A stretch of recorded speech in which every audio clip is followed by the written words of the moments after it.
Why already? Just started.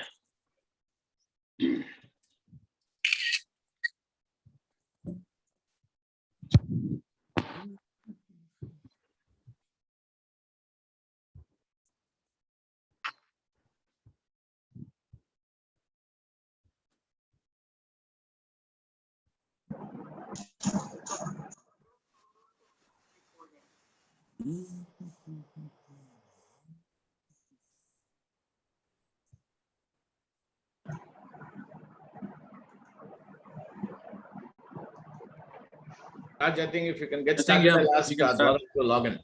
Yeah. I think as requested, we would need all the people to switch on the video because the guest speaker, as he clearly mentioned, that he wants the video to be on.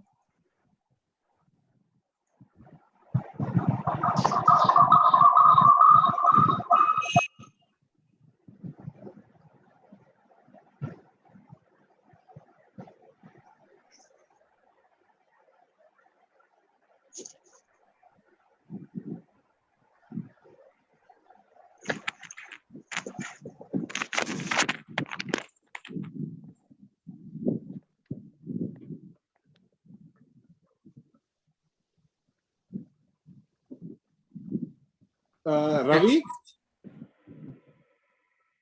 Hello, Ravi?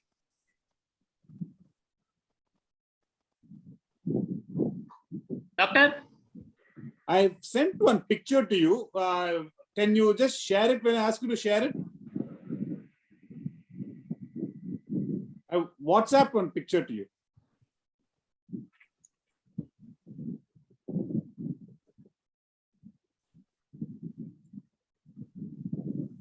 Come on, log in.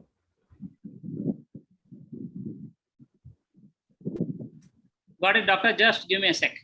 Yeah.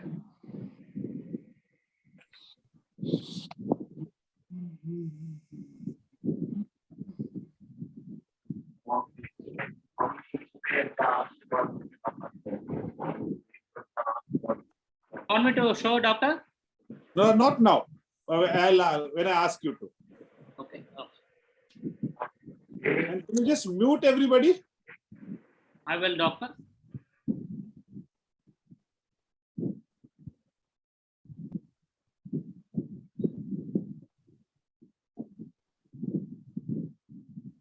Yeah.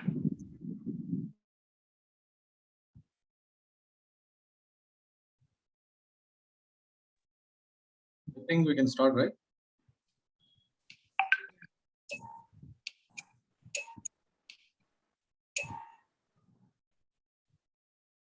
I think you're ready.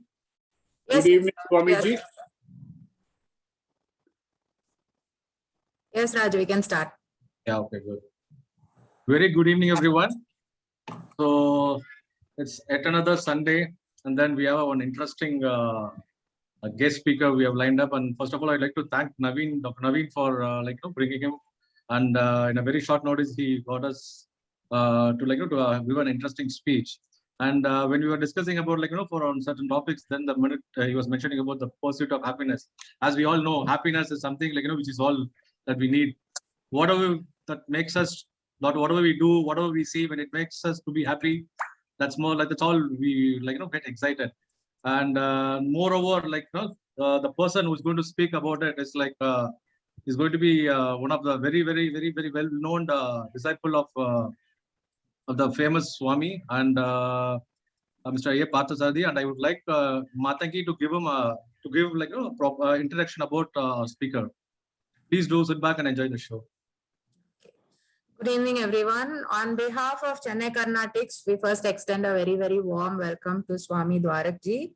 Swami Dwarak ji is a senior disciple of Swami Parthasarathi, who is extremely well known in various circles. He is a Vedanta teacher as well. And maybe one thing that I just ran a Google search immediately once I knew this was happening. I just ran a Google search and I found out that Swami Dwarak ji was an avid automobile enthusiast and a motorbike racer at one point in his time. So we can be sure that the topics he has in mind for us are going to be relevant as well as dynamic. So starting off right now, In Pursuit of Happiness. Entire floor is yours, Swamiji. We can start. Before Dwarak can start off, Swami Dwarak can start off. Ravi, can you share that picture, please?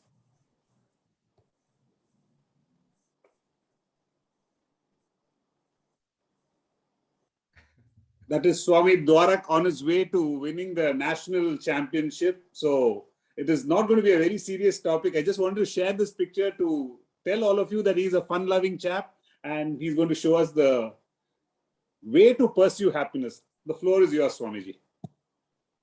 Thank you, Naveen. And thank you, everyone else. I think you can get rid of this photo now. Thank you. And there's a good reason why Naveen and I are good friends. And as you know, when you race motorbikes, you break a lot of bones.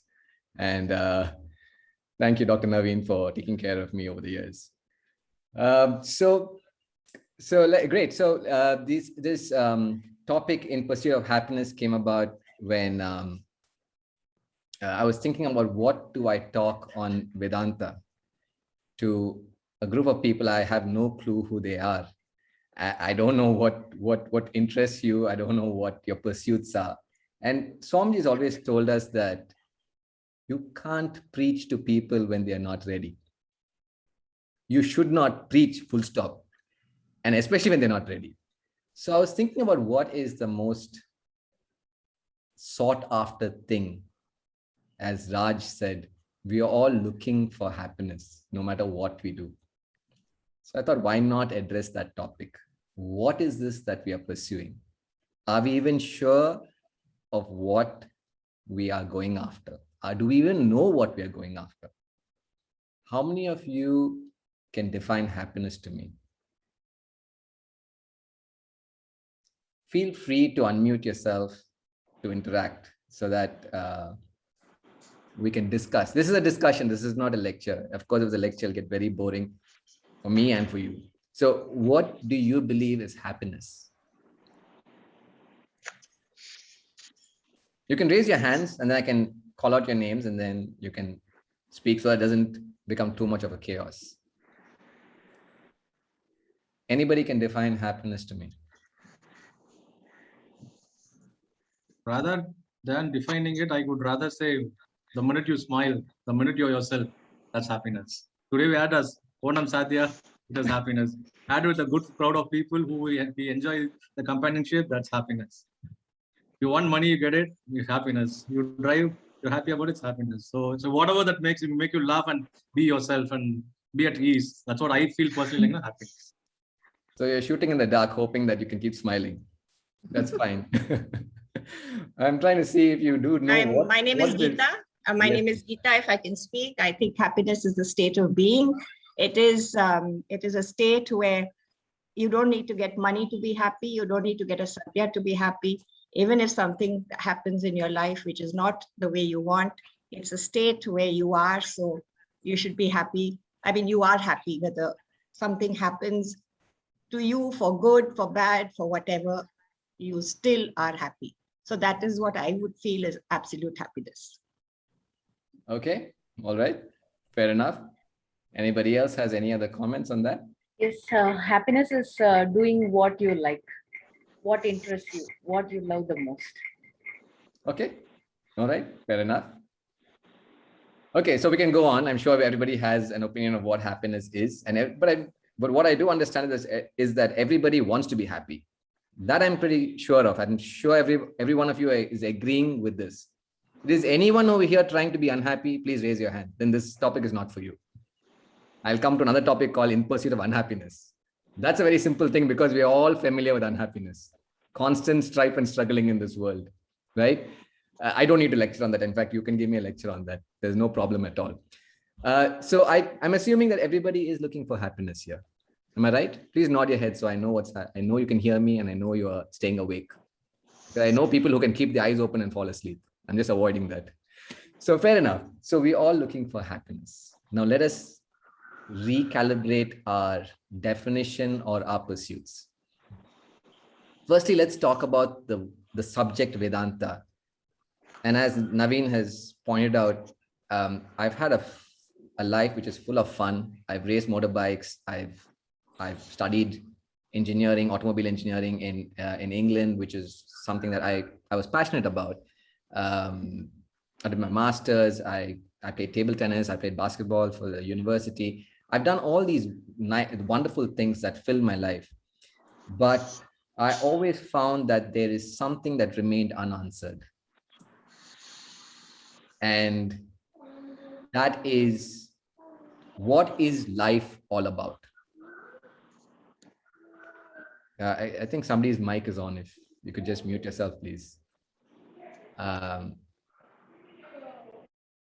So there was always this question, what next? It's an interesting question because whatever I did, I found enjoyment in it for sure, but I was not sure where it was leading me to. I didn't know where I was going. I had no clue. Just because life is great doesn't mean anything. I'm sure some of us at least have a great life over here. And we all have great smiles on our faces. But what is the purpose? You're not going to ask yourself this question now. You'll ask yourself this question in the grand old age of what have I done with my life?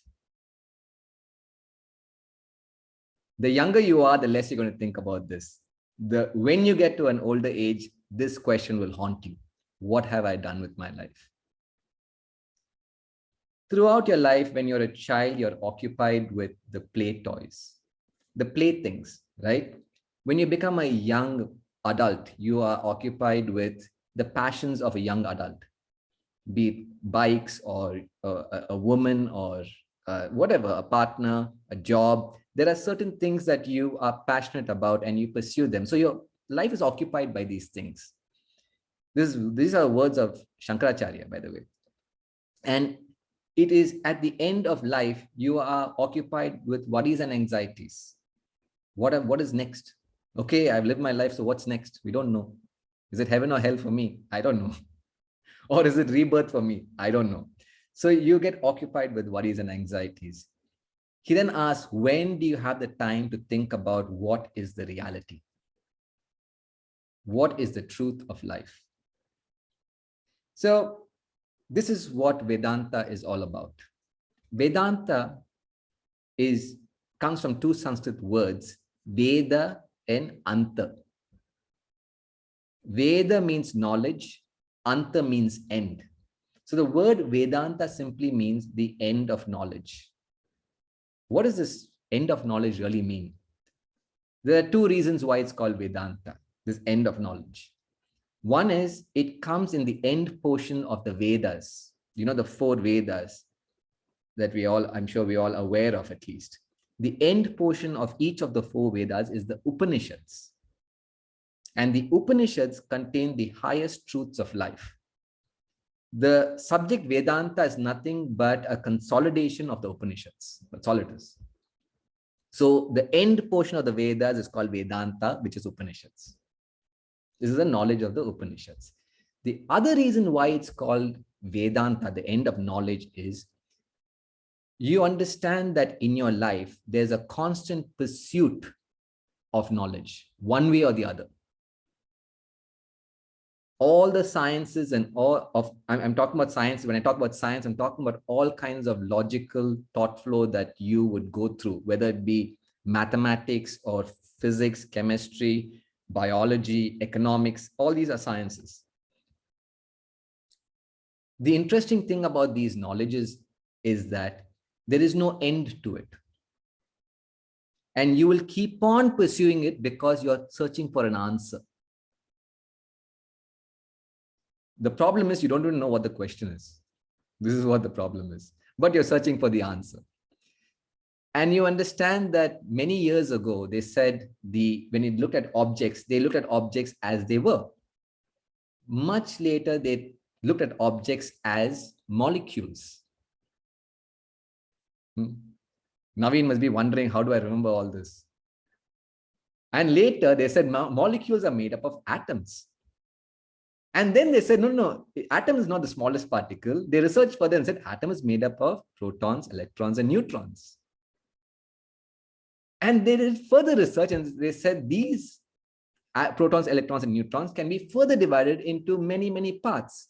And that's not the end of it. They will go deeper and deeper and deeper. And whatever they find, they'll divide it into two and say there's something smaller than that. They'll divide and say there's something smaller than that and smaller than that. The same thing goes with the expanse of space. As you go inward, the same thing happens outward. You first thought that the world is the center, the earth is the center of the universe or the solar system. Then he went out and said, no, the earth is revolving around the sun and this galaxy is only a small part. And then they said, no, the galaxy is just a small part of the larger universe. And then you keep extending your vision into the universe. I think today you can go, when you look out, talk about scientific inquiry, we're talking about millions and millions of light years away.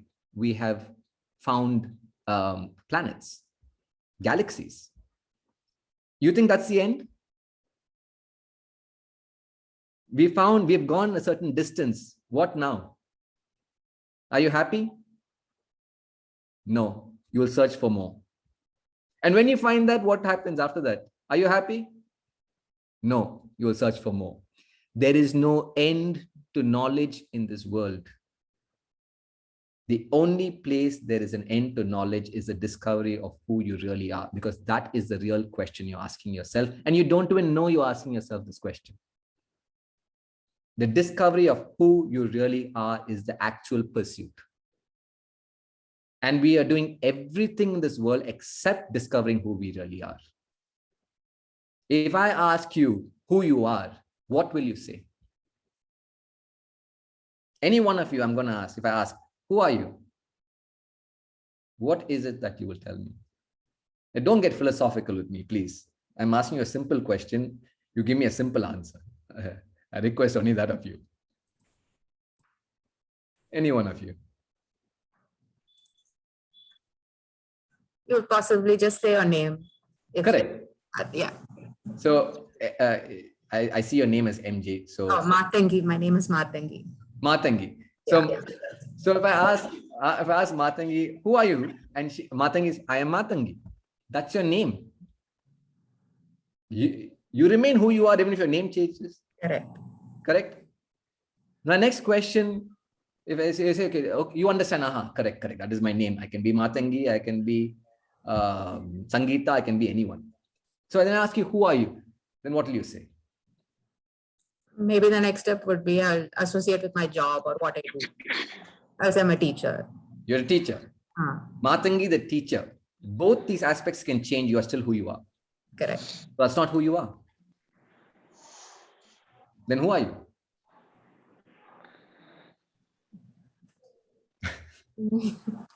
I'll possibly link it maybe and say my family, I come from this family, so that you can know who I am, something like that. You can be an orphan, you still remain who you are. Yes. So that doesn't define who you are. The great Prahalada was born to Hiranyakashipu. Great Bhakta of Lord Vishnu was born to a demon. His family didn't define who he was. He remained Prahalada, Bhakta Prahalada. Correct. Family doesn't define who you are. Then who are you? Remember one thing. You may say this body, this person you're seeing right now, this is okay, forget all that. You're seeing me right now, this is who I am. Do you realize, doctors confirm, please, the person sitting here physically is not the person going out of this room. Every moment of your life, your cells are constantly changing. It's not that this same personality, the physical personality sitting here 100% is the one going out of this room. It's not possible. Including your hair falling, it's happening constantly. Some of us know what that means. So there is a constant physical change. So you will say, okay, I understand. It may not be this physical personality. I even give you a photograph of yourself 10 years ago and what you look today. Like, oh my God, I was half the size. Today I'm twice the size. How did I become this? It's not that suddenly one day you change from this to that. How did you change? When did you change? Every moment you're changing. So the body is not constant. So how will you define yourself? You say, okay, my thoughts, the way I think, the way I feel, that is who I am. You came in happy. Raj was happy when he came to the session. Now he's frowning. His emotions have changed. Huh? His body has changed. His emotions are changing. He came in completely clear about everything. I know who I am. I know what I'm doing. I know exactly what to say. Now he's questioning who I am. So his thoughts are changing. His reasoning has changed. His emotions have changed. His body is changing. His name doesn't matter. His station doesn't matter. His job doesn't matter. His family doesn't matter in defining who he is. Then the question is, who are you? You will never find happiness until you find out who you are. Whatever you're doing in life is that pursuit of finding out who you are. And that is the only time you'll find satisfaction, when you realize who you are. That is what the great Mahatmas did. When they found out the reality, the unchanging reality that lies within themselves, then they found permanent true happiness, which was not conditioned by the world. Somebody was telling me this earlier, that it should be independent of what the world throws at you. That can only happen when you recognize that there is something unchanging in you, something permanent in you, which is independent of the changing world. The things that you talk about, your body, mind, and intellect, are things that can be affected by the world outside. But there is an aspect within you, who you really are, which the world doesn't have access to. And discovery of that is the purpose of Vedanta. You get it so far? What Vedanta, what the study of Vedanta is, you're able to understand it. Okay.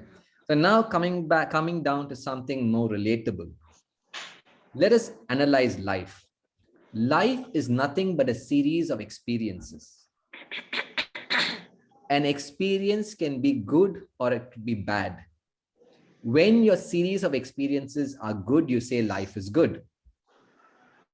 When your series of experiences are bad, you say life is bad. Right? So we can consider an experience to be a unit of life. Just as you can't measure distance at one point. How do you measure distance? When there is a second point, correct, as Naveen is saying, when there's a second point, you measure distance. You can't measure time at the first instance. You measure time at the second instance. That's why it's called seconds. Every second. There's a second instance. Similarly, how do you measure life? By the experiences that you have. Right? So when a stream of experiences happen, that is called life.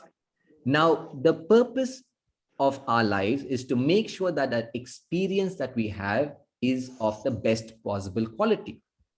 That is the happiness we talk about. So we want to make sure the experience is good. Now, the question is, what constitutes an experience? There are two things that constitute an experience. The experiencer and the experienced relationship is called experience.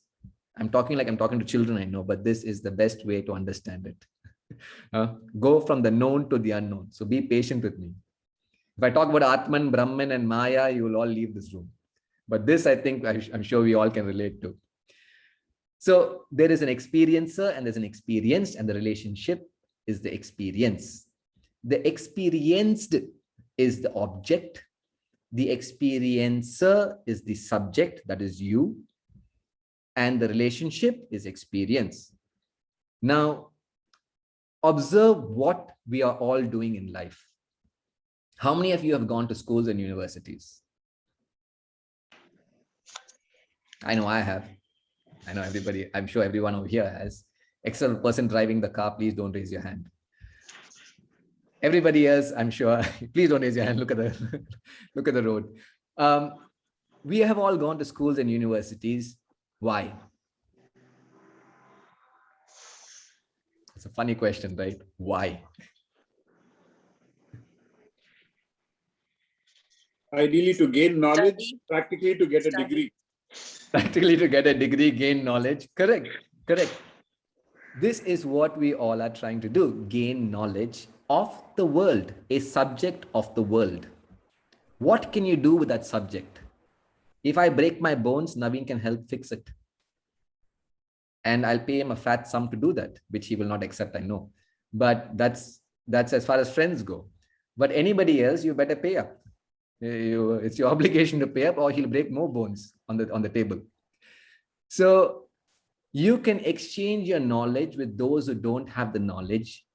You can make the world a better place with the knowledge that you have, that you get from schools and universities. And why are we doing that? Because of this equation. Because there's a subject-object relationship, and we believe by improving the object, we can make the experience better. Am I logical so far? Please feel free to stop me and let me know if I'm being ridiculous anywhere. So the idea is to improve the object so that the experience is better, so that we can find happiness. Again, observe the world. Are the most advanced countries the happiest? No. In fact, even in our own country, you'll find the irony. You go to some of the richest homes, it is very difficult to relate to them. They look depressed. They look unhappy. In fact, if you walk into somebody's home, India, it's not so common, but I have seen it happen, not to myself, but I've seen it happen where they tell the parents, Mom, Dad, you should have told us before you come. We have not made enough food. There's not enough food for everyone. And, we have to order from outside. It's almost like a complaint. Down the road, there's a village nearby, and they live in huts, they're small shacks. And anybody who goes by, they will call you, Aye, come in, have a little bit, they'll make whatever they have, they will share with you. They are so happy to have you there. You'd find simple people being content. You'll find progressive people being unhappy. In fact, if you ever visit Bombay and you sit on Marine Drive and you watch the cars go by, you'll see all morose faces. You'll think everybody's going to a funeral early in the morning. First thing in the morning, they're going to a funeral. At the same place, in that Marine Drive, the corner, Chowpatty, you'll find there's a couple of gypsies. They all absolutely happy. Completely content living on the sand and no house, no nothing.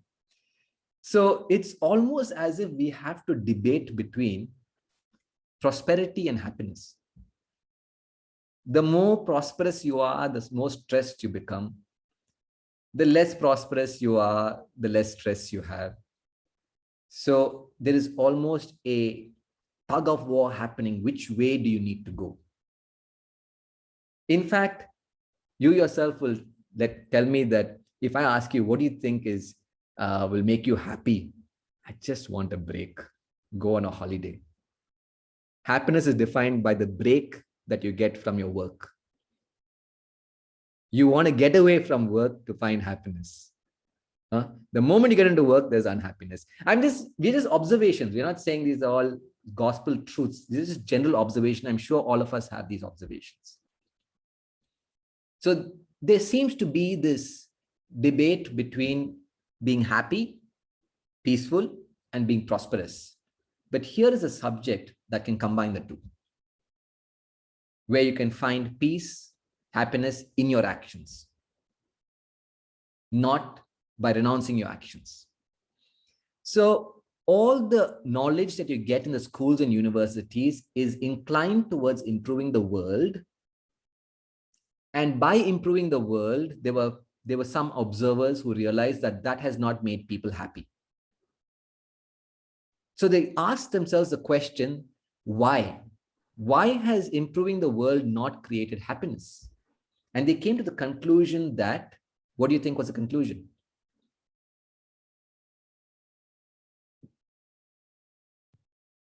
Improving the world was in an effort to bring about happiness. Am I right? If you have a Maruti 800, I know it doesn't exist anymore, but let's say you have a Maruti 800. You believe if I buy the Honda City, I'll be happier. Then you have a Honda City, you believe if I buy the Mercedes, I'll be happier. And when you buy the Mercedes, you believe if I buy the S-Class in the Mercedes, I'll be happier. So the constant the need for the change is so that you believe that's where you'll find more happiness. But that's not the case. Why? Because they're not contented or full, there's no fulfillment. They always want to go for something better. Sure, but what is the problem? You have improved the world and you're not found happiness. Why? Because it's just a thing and it will upgrade, and each time it upgrades, you will also want the next level of that. But you're still doing all that and you're still not finding happiness. My question is, why is that happening? You're Because telling me what the looking for problem is. I'm happiness. asking you, why is that problem there? Because you're looking for happiness outside and not within yourself. Correct. All that is true. That's all being philosophical. My question is, why is that happening? I've given you a very simple equation. What is an experience? Hello. What is an experience? Relationship. And Sorry? Experienced. Experience and the experienced. You have improved the experienced. What are you missing? experience. Correct. Naveen's pointing to himself. You haven't improved yourself. You have completely neglected yourself. We have all been focused on improving the world and not improving yourself. There is no subject in the universities and schools that tells you that you need to improve yourself. You're only focused on what we call as intelligence. Intelligence can be got from schools and universities. The only way to find happiness is by developing your intellect. Intellect is that which can control your mind, that which will help you relate to the world better. And when you know how to relate to the world, it does not matter what the world is, you will find happiness no matter what. You will be content no matter what. That is the beauty of developing the intellect. And this is Swamiji's cry for so many years. He's saying the first thing that Vedanta tries to teach you is how to develop your intellect. You cannot get it by going to schools and universities. It is not got from external sources. It is an internal development which you have to do by yourself. By buying all the books in the world, you cannot develop an intellect. Just as by registering in a gym, you don't get a six-pack. You have to do the work by yourself. You can be the member of the best gym in the world. You may still be 400 pounds overweight. It doesn't mean anything. You may be a graduate from Harvard or Wharton or any of these Ivy League schools. You still do not know how to live life. You can make a living. You don't know how to live life. To be able to live life properly, you need an intellect. So I'll prove to you that happiness is not in the world. We all know it, but we need to attack it and understand it. That's why I'm giving you the example. Take a person, for example. Anybody, any one of you. When you relate to the world, it's different from another person relating to the same world. The cigarette being the same can bring happiness to one, unhappiness to another. Exact same object, a cigarette, brings happiness to one, unhappiness to another. The woman being the same, one man wants to divorce her, the other man is waiting for the divorce so he can marry her. The irony. The lady being the same, one person is trying to divorce, other person is waiting for the divorce so he can get married to her. One fellow is saying, I cannot stand this lady, she's nagging and nagging and nagging. The other fellow is admiring the nagging, like, Areva, how she nags, how beautiful she is when she nags. Until he gets married. Then he'll be in the same situation. But what I'm trying to tell you is that the objects being the same, different people experience different things. One finds happiness, the other finds sorrow. So what does that mean? It simply means that happiness lies in the way you relate to the world. It has nothing to do with the world. There is no happiness or unhappiness in the world per se. It's all within you. It's a reflection of your own thoughts. But you attribute it to the world. That's the problem. So here are some of the great thinkers. As Naveen said, it's not a religious talk, but some great thinkers who are also in a religious connotation, they are admired. I'll just put it up for you if I don't know if I can put it up, but he says, Sri Ramana Maharishi says, happiness is your nature. It is not wrong to desire it. What is wrong is seeking it outside when it is inside. Christ said, I don't want to be preferential to the Hindus, so I'm taking up Christ as well. He said, the kingdom of heaven is within you. It's nowhere else. And then we have John Milton. There's nothing to do with religion. John Milton says the mind is a place of its own. It can make a heaven out of hell and a hell out of heaven. See, all these people are saying that it is within you. There's nothing to do with the world. And you find the German philosopher Arthur Schopenhauer saying, it is difficult to find happiness within yourself.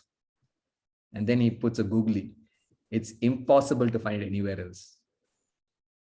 It is difficult to find that happiness within yourself, but it is impossible to find it anywhere else. What are we doing? Looking for happiness everywhere else but ourselves, within ourselves. So, having said this, there are 4 aspects that I would like to talk about where we can recalibrate ourselves. The 4 aspects are, there are 2 motivations that drive us, acquisition and enjoyment, in order to find happiness. Acquisition and enjoyment. The second one is how we relate to the world, that is selfishness versus unselfishness. The third aspect is this concept of assessing the world. And the 4th aspect is the relationship between happiness and desires. Is it possible for me to share my screen? Am I allowed to do that? I think, Ravi? Ravi, you have access. Just give me a second. So if you could just give me access to share my screen, because there's something that I would like to talk about where I can explain. I put something down. It'll be easier for you to understand when I do that. So just let me know when I can. Yes, Swami, we're done. Oh, great. So let me put this up here. So do you see this? These 4 aspects. This is what I want to talk about this evening.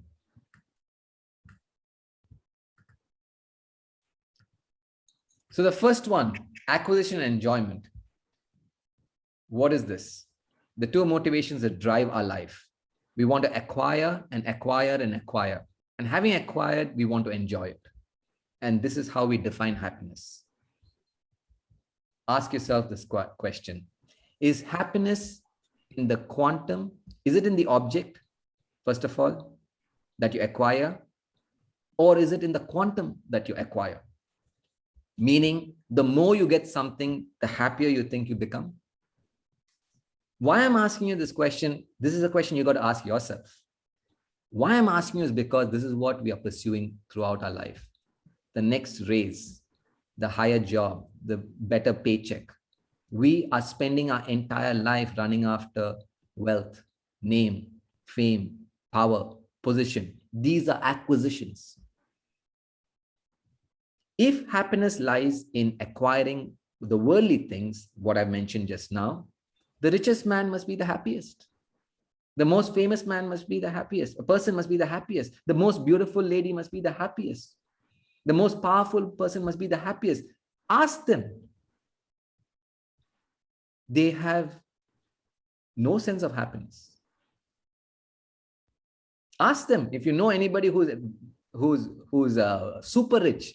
Find out. Luckily, we have access to a lot of people who are super rich. Even the Maharaja, the great kings used to have the sages to consult. Similarly, we are still available to those people. I mean, we have access to the people. They are miserable. By and large, they are miserable. Read that statement in the Hadith 444.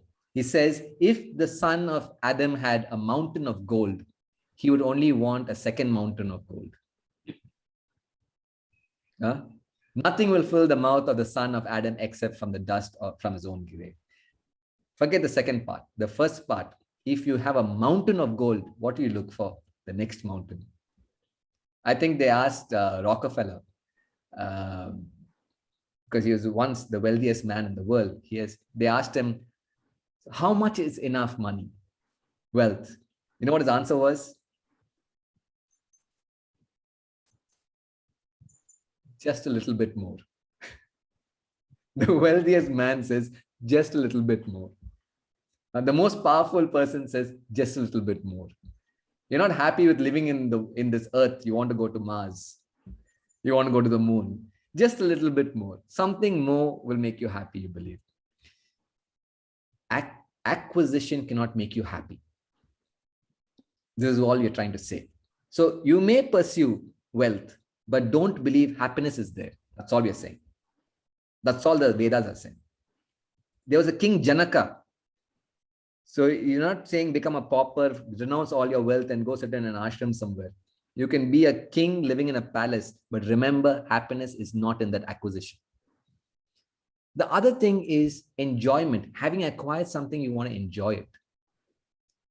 Your version of finding happiness is by indulging in whatever you have. The moment you get access, you want to indulge in it. Now, here's an interesting graph. You see this graph at the bottom here, right? So what happens is when you contact an object for the first time, you get maximum enjoyment. The second time you contact it, the enjoyment drops. The third time it drops, fourth time it drops, and drops and drops and drops until you come to this point called neutralization. At the point of neutralization, you are contacting it more than you contacted it the first time. You're contacting more and more and more, but the enjoyment is nothing. And this is where addictions happen. You know, a person who's addicted doesn't enjoy what they're addicted to. You are taking a drink or a smoke because you enjoy it. An addict is taking it because if he doesn't have it, he will suffer. That's the difference. Who has led that person to that state? This kind of indulgence has led them to a state of addiction. So how do you enjoy acquisition, or how do you find happiness in acquisition and enjoyment? Be happy with what you have now. Be content with what you have now, and then aspire for more. As far as the objects of the world are concerned, it is through regulation that you find enjoyment. You can continue enjoying things in this world only through regulation. Meaning what? How many of you are enjoying the mango season? I know I am. When you had the first mango, what was the joy content of the mango? I don't know if you even registered it. You're so caught up in the world. I'm not sure if you registered it. For us, it was amazing because after 9 months, you get mangoes and you're like, oh my God, this is divine. There's no doubt this is the king of all fruits. By the end of season, you're like, okay, it's a mango. All right. Okay, what's the next fruit that's in season? Let's go for that. You've lost the enjoyment. After 9 months, when you touch it again, you seem to get back that same maximum enjoyment you get. And then it diminishes and diminishes and diminishes. Remember, this is what is happening to all your relationships. It could be with your partner, with your children, with a car, with a house, with your wealth. The moment you indulge, you lose the grandeur of it. If you have the time, in terms of acquisition, there was an article called Wealth Fatigue Syndrome. There was an article in the paper which talked about wealth fatigue syndrome. The headline was, are you bored? Are you miserable? You must be rich. This was the headline of it was in the Herald, Deccan, Telegraph, the Telegraph. Are you miserable? Are you bored? You must be rich. And what are we all looking for? Becoming rich. They are all warning you, if you come there, it is lonely, it is boring. You think their lives are great because you see it in the papers, they are in the new yacht and the new jet and new whatever. They're saying in the article, this is research. They're saying that the new car, the new plane, the new yachts, the houses of the super rich, it is like play toys. For 5 minutes, they enjoy it and then they look for what's next. Life is that boring because of the lack of regulation. So remember, acquisition and enjoyment is not the answer. You can acquire as long as you're content now and then go for more. And whatever you have, regulate the contact so you will find joy till the last days of your life. If not, you will lose the happiness that you get from those very objects or the enjoyment of those objects. Very soon you'll lose it, including your partners. Why do the first few years of marriage, it's great. After the first few years, it's a burden. Then it's like a good strain, you go on and on, because what else can you do? Now you're married, so you have to continue. But if you're able to regulate it, you will find joy till it's evergreen. Your relationship is evergreen. Okay. The next aspect we're going to talk about is how you relate to the world. Selfish versus unselfish. Let's all be honest. We are only concerned about one thing, and that is ourselves. You may be in the Rotary Club, you may be in any club. I know Rotary Club is all about service, but end of the day, you're concerned only about yourself. This is true whether you like it or not. My Rotary Club, my family, my business, my thing, it's constantly selfish. Of course, there are grades of selfishness. We're not 100% selfish, but that selfishness is there in us. Now, what the Vedas are telling us is that the more selfish you are, the more unhappy you will be. The less selfish you are, the more happiness you'll find. But remember, even the money that you earn or whatever you do is to satisfy yourself. You want to take your family on a holiday. You want to go on that holiday, not send your family. No? You want to go and torture them. Why don't you send them and make them happy? No, you will go along with them and torture them because you have to be in the center of it. So I'll give you examples of what I mean is real happiness in terms of selfishness. When you're selfish, what does it mean? I need the world to cater to me. Is that simple to understand? I am selfish means what? I want you to cater to me. I want the world to cater to me. So when it doesn't cater, you want to change the world so that it caters to you. So you are dependent on what the world presents to you to find happiness. When you're unselfish, you give to the world. You're not taking from the world, you're giving to the world. You may not understand what I'm saying, really speaking. Take, for example, a child. The simplest example is a child. There are two children in a classroom. One child, they're playing with crayons. And one child has a nature of giving. The other child doesn't like to give. Now I need you all to look at my expression. Thank God there's video. I'm not the best actor, but I'm sure I can pull off this one small little act. When the young child, there's a crayon. There's a crayon. The young child who doesn't like to give, you go and tell the child, what are you doing? Baby, what are you doing? I'm coloring, the child says. Such a cute little thing, right? I'm coloring. Oh, is it? Can I borrow your crayon? No, it's mine. It's mine. It's mine. I can't give you. It's mine. Another child who likes to share. You go to the child and say, baby, what are you doing? I'm coloring. Can I help you color? Take it. Here, take it. All of you are smiling. Forget the child. Why?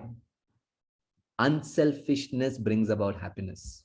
When you're selfish, there is no happiness in it. When you give, there's happiness. When you are taking, there's unhappiness. And a child has no filters. We have filters. We will take and put on a smile. You will write the bill for everything that you do. You'll write a bill and then you say, you will not portray the truth that you are unhappy. Happiness comes from unselfishness. So that's what you're seeing. The diagram that you see there is that the more selfish you are, the more you're dependent on the world to find happiness. whatever portion you are unselfish, that portion you're not dependent on the world for happiness. You're independent of the world. Another example to explain what I mean, suppose you have a child. I'm sure some of you have children.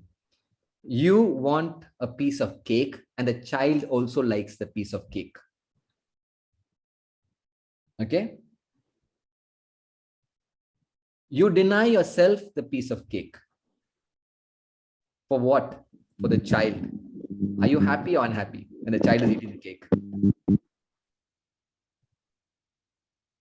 A child wants a piece of cake that you also like. You're very fond of it. Okay, Ferrero Rocher chocolates. You're very fond of Ferrero Rocher chocolate. Your child also likes Ferrero Rocher chocolate. You're very, very fond.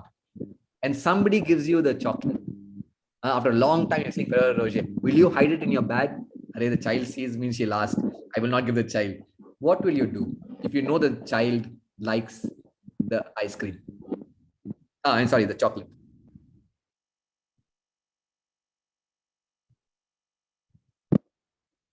What will you do? Is it so difficult a question? I can't believe that I have to. You will give the child the chocolate and there will be a smile on your face.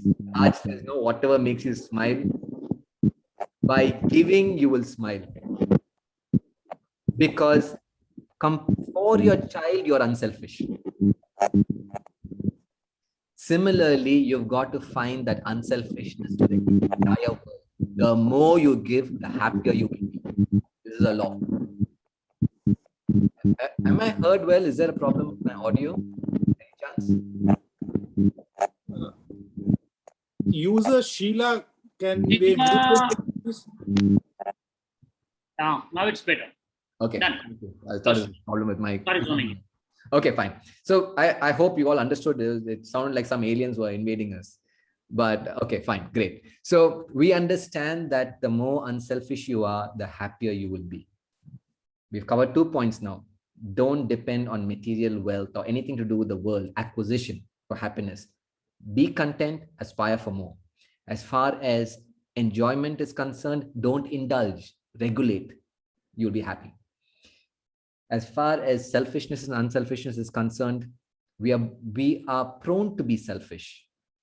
Shift that from selfishness to unselfishness, you will find happiness. It's difficult. You think you will be unhappy by giving. No, you will be happy by giving. Trust me on that. You will not find a single person who is selfish who can be happy. You will not find a single person who is unselfish who will be unhappy. It is not possible. But we are so conditioned to believe, take care of yourself first. No. In your own family, you're doing it. You deny yourself and give your child, and the happiness that you feel when your child has a shoe and you don't have a shoe, you say, there is a happiness. Just a thought will make your hair stand up. Imagine you do that with the world. You think if I do that, then who will take care of me? The world will take care of you. Trust me. I don't have a job. I'm 42 years old. I don't have a job. I don't think I have been denied anything in this world. Trust me on this. Anywhere in the world I go, I get the best of things. I'm not saying do this because you'll get the best of things. You'll get nothing in life. You can't cheat the law. Genuinely serve the world will take care of you. You try and serve yourself, you'll remain at the feet, at the mercy of the world, begging and begging and begging. You'll continue suffering. Okay. The next aspect I want to talk about is assessment. One of the main reasons you suffer in this world is because you are incapable of assessing the world. See that equation there. Your stress comes from lack of assessment of the world. When you don't assess the world properly, or you have a wrong assessment, or you don't assess it, you have wrong expectations. When you have wrong expectations, you have unfulfilled desires or expectations. And these unfulfilled desires or expectations agitate you. And that agitation is called stress. That is the definition of stress. Don't ever tell anyone, at least a philosopher, that the world is stressing you, because you can't fool anyone. It is the lack of assessment that is stressing you out. So this is the definition of stress. Sorry.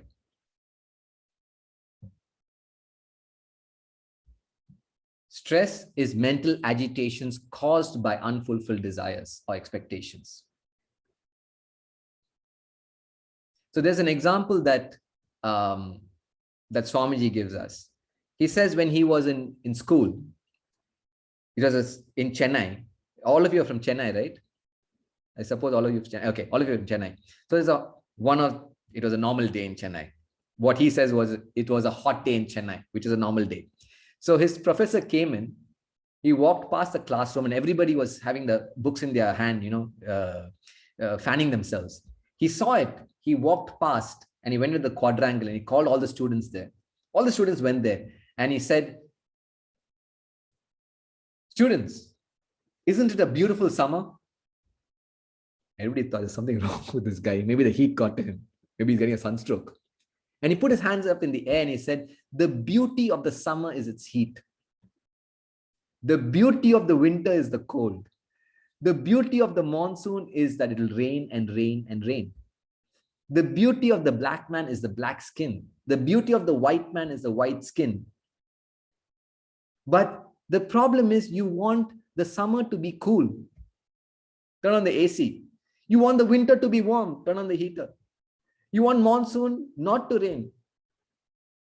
The white man wants to become black. So he'll go to the tanning and tanning and tanning. The black man wants to become white. So he'll put fair and lovely and fair and lovely and fair and lovely. That is who you are, man. What is the problem? The beauty of the summer is the heat. If you are able to think like that, where is the problem? It is when you want it to be something other than what it is. That is when you suffer. The beauty of Bangalore is the traffic. The beauty of Chennai is the heat. What is the problem? There's another saying, all grumbling is tantamount to, oh, why is a lily not an oak? All your grumbling is tantamount to, why is a lily not an oak? So if you have this perspective of life, you're able to assess people and the things around you. You're bound to relate to them properly. And when you relate to them properly, you don't have stress. The husband will say, my wife, how can you be happy, sir? My wife is nagging and nagging and nagging. Every husband says that. I haven't found one husband who doesn't say that. And the wife will come and say that exactly the opposite. He said, my husband is a hysterical fellow. He's constantly screaming and shouting, screaming and shouting. There's no time he's not hysterical. Apply this law.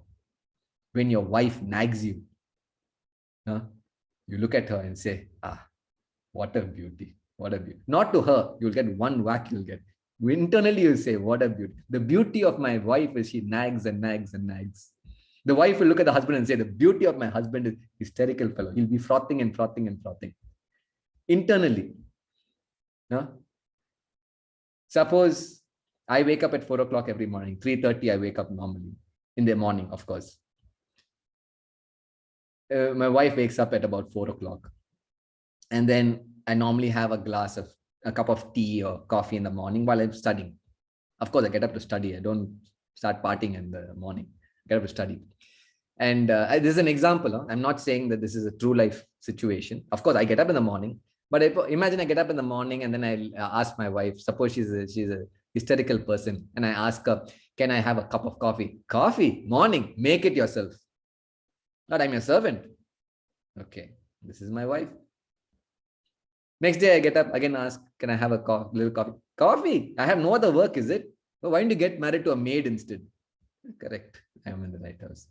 So one day I wake up and then I look at her and I say, this is the beauty of my wife, correct? One day when I wake up and I ask her, can I have a coffee? Coffee, I'll just bring it, please. I'll bring it to you. I should be worried. This is not my wife. I'm in the wrong house. Why are you complaining about something that is not there? That's what I mean to say. If you're able to see it for what it is, there is no problem. You can be happy no matter what the situation is. The problem is you're expecting the wife to comply to your needs.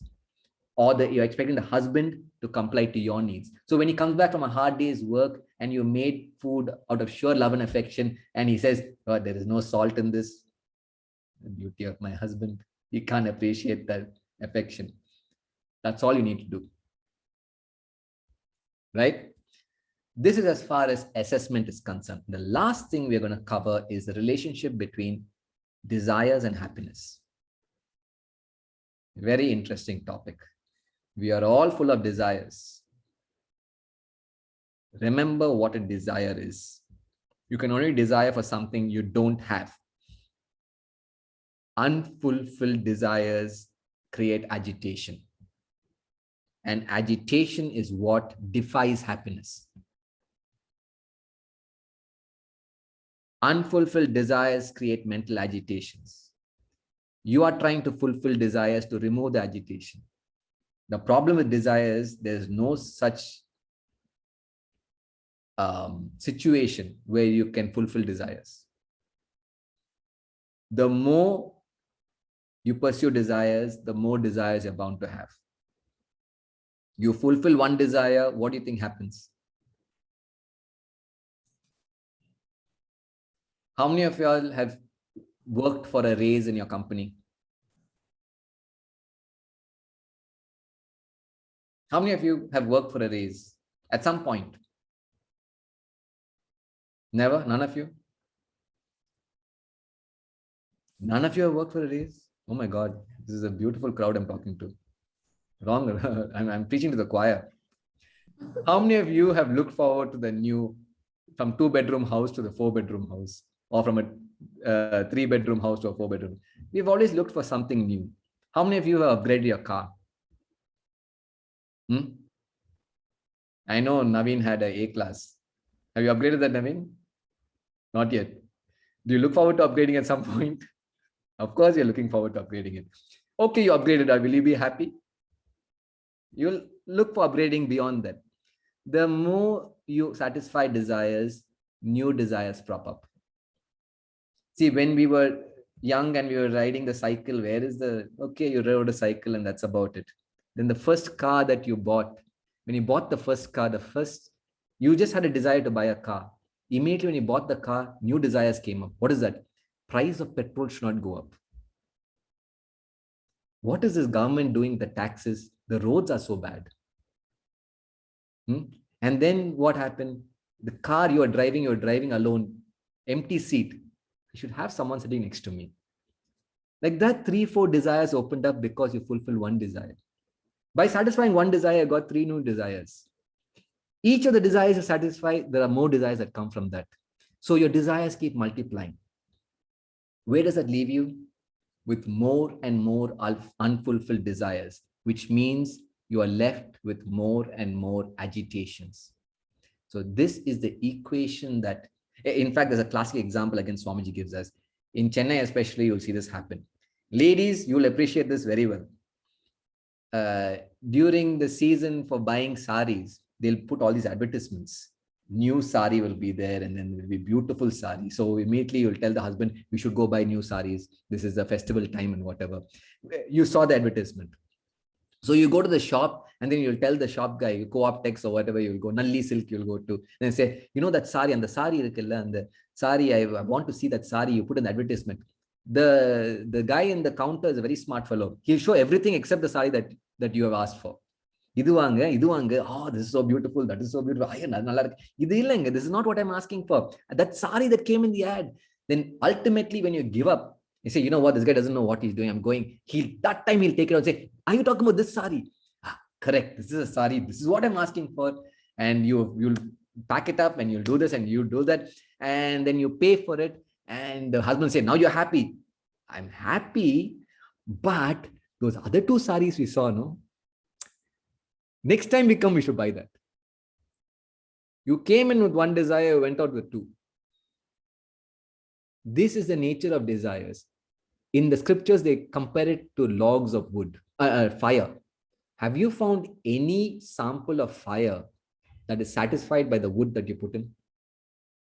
The more wood you put in, the greater the fire. This is what you're doing with your desires. So that equation and that you see below is a very important equation. This one here. Happiness is defined by the number of desires fulfilled by the number of desires entertained. This is the only place I'm going to get a little philosophical. And I need you to be a little mathematical in this. Let's say you have 10 desires.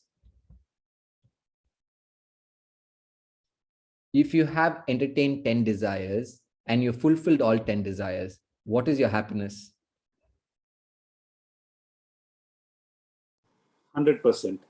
100%. It's a complete unit of happiness. But we just discussed what happens when you fulfill desires. So you entertain, let's say you have fulfilled, let's say, this one desire. What happens when you fulfill one desire? From 10 desires, you fulfill one desire. What happened to the denominator now? How many do you entertain now?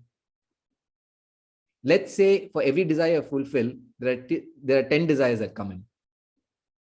So your denominator becomes 19. Then you fulfill one more desire. What does that lead to?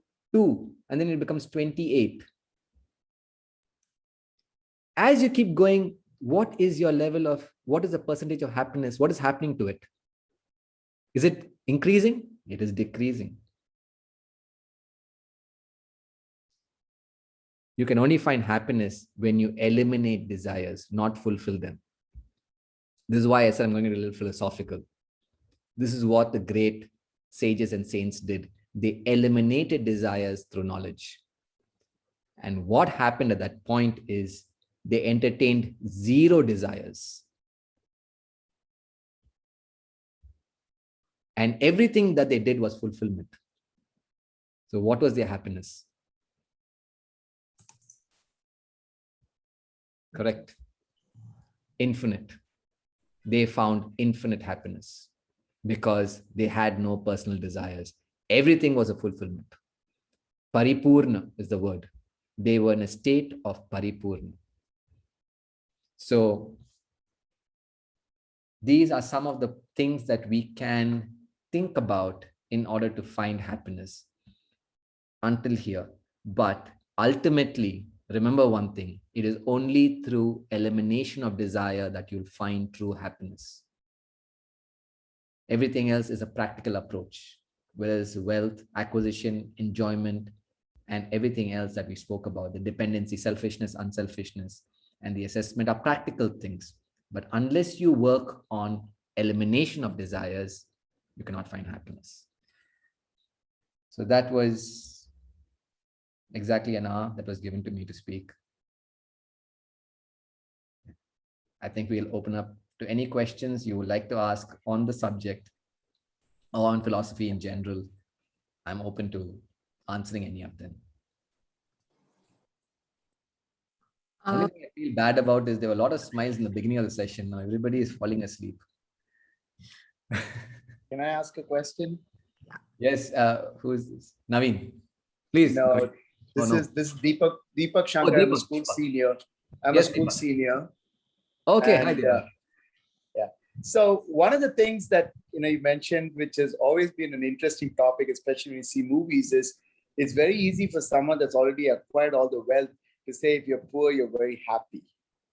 And the story from Thiruvilayadal where Nagesh is talking to Lord Shiva, and he's talking about Shiva comes all well dressed, and he goes, he's like he's got a burp, and he goes, "Oh, you already eaten.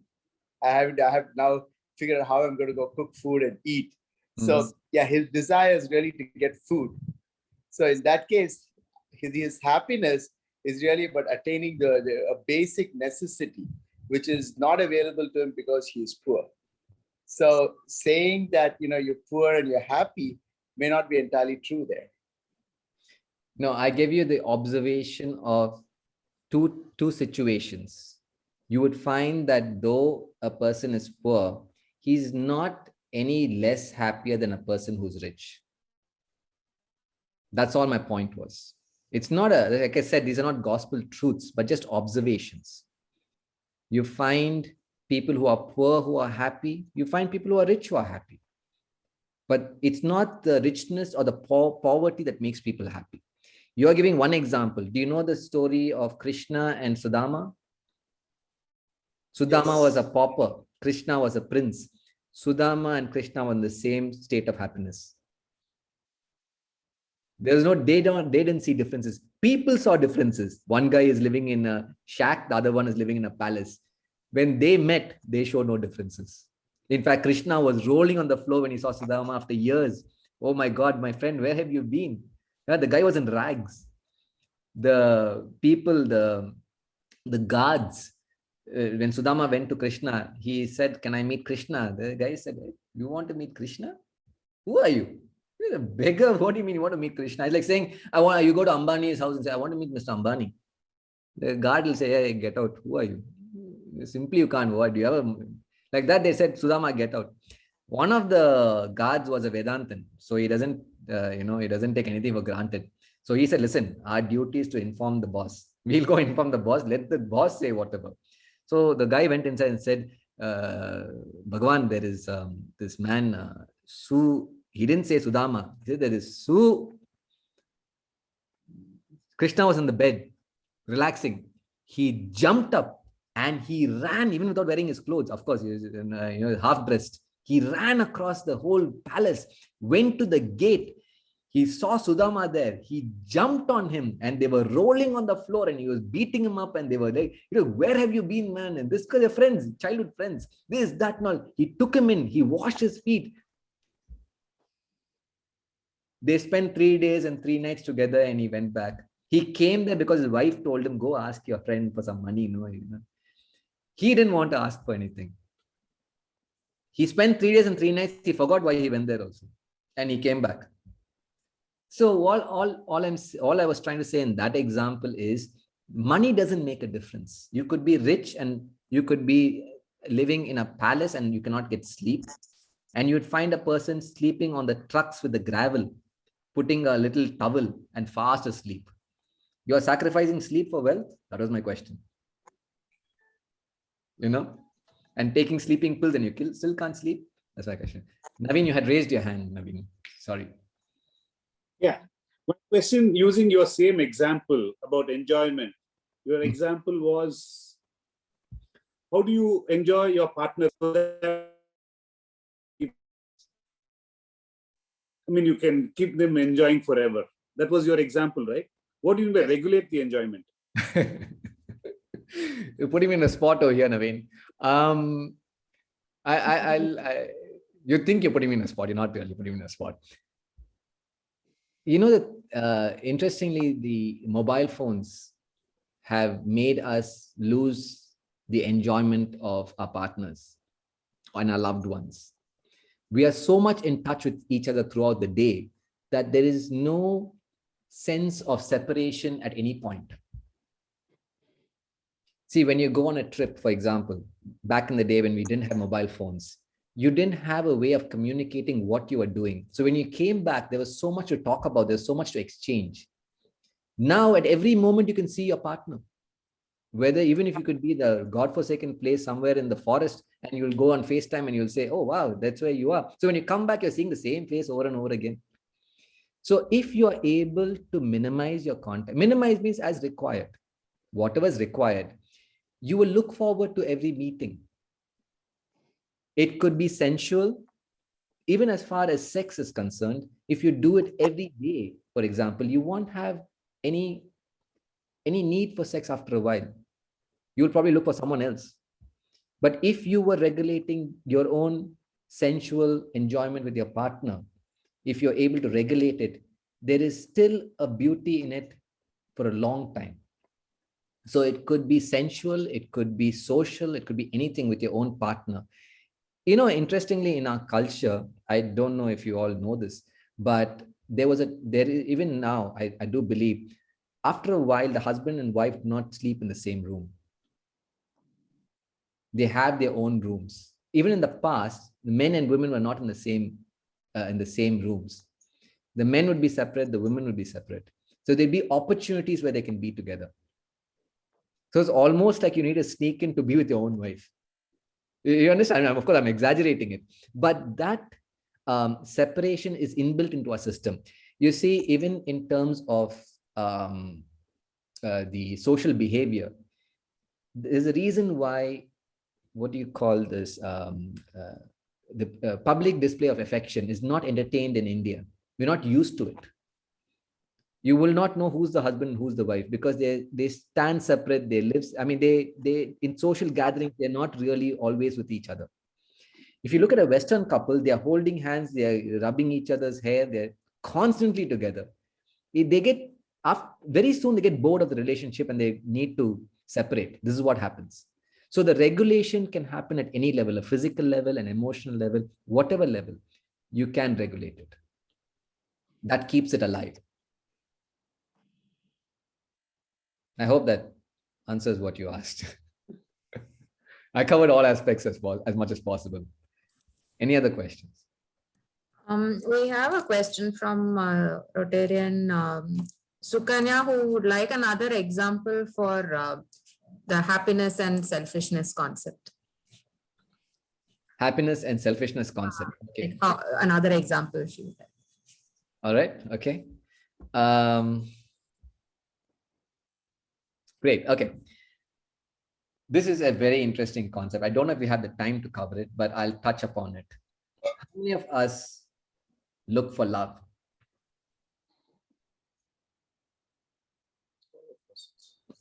How many of us look for love in the sense, how many of us want it? All of us. All of us. Exactly. All of us. Define love to me. I don't want to waste too much time, so I will not entertain the definitions from you all because I know it's going to go all over the place. But we find, I'm sure you heard this, if you've never been hurt, you have never loved. Have you heard this poetic statement before? That is complete American words BS. If you have ever been hurt, you have never loved. I would put it that way. Love can never hurt you. It is the selfishness in love that will hurt you. Love plus selfishness becomes what we call as an attachment. What you call love is actually attachment. It is the attachment which hurts you. Love can never, ever, ever hurt you. A beautiful emotion like love turns poisonous because of your attachment. It is your attachment to your children that hurts you. It is your attachment to your partner that hurts you. It is not your love for your children or the love for your partner. And to explain what I am saying right now, a simple example is, if you say, I love a bird, you take it and you get a bird and you keep it in your house. You build a beautiful cage for it and you give it the best food and you take care of it. This you would say is because I love the bird.